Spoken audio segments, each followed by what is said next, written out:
Mapagpalang araw at welcome sa aking channel.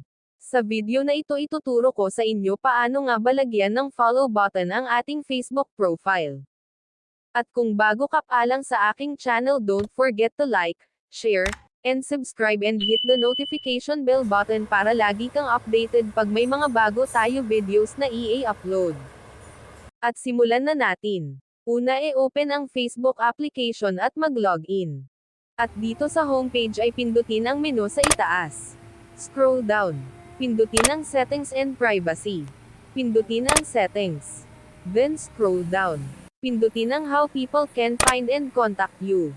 Dito sa Who can send you friend request ay kailangan natin i-set sa Friends of Friends. Kapag tapos na ay i-back natin. Then scroll down. Then pindutin ang Followers and Public Content. Dito i-set mo siya as public. At kapag okay na ay pwede na tayong bumalik sa ating Facebook profile para i-check kung meron na ba itong follow button. Pindutin ang 3 dots button sa right side. Then pindutin ang View As para makita natin kung ano ang nakikita ng ibang Facebook account sa tuwing bumibisita sila sa ating Facebook profile. At ito na nga, success!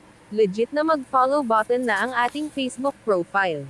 At kung nagustuhan at may natutunan ka sa video na ito, pwede mo itong i-share sa iyong kaibigan, at kakilala para malaman din nila ang tricks na ito.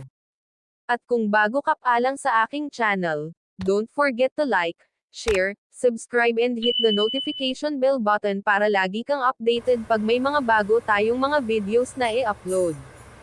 Thank you for watching. God said, when the time is right, the Lord will make it happen.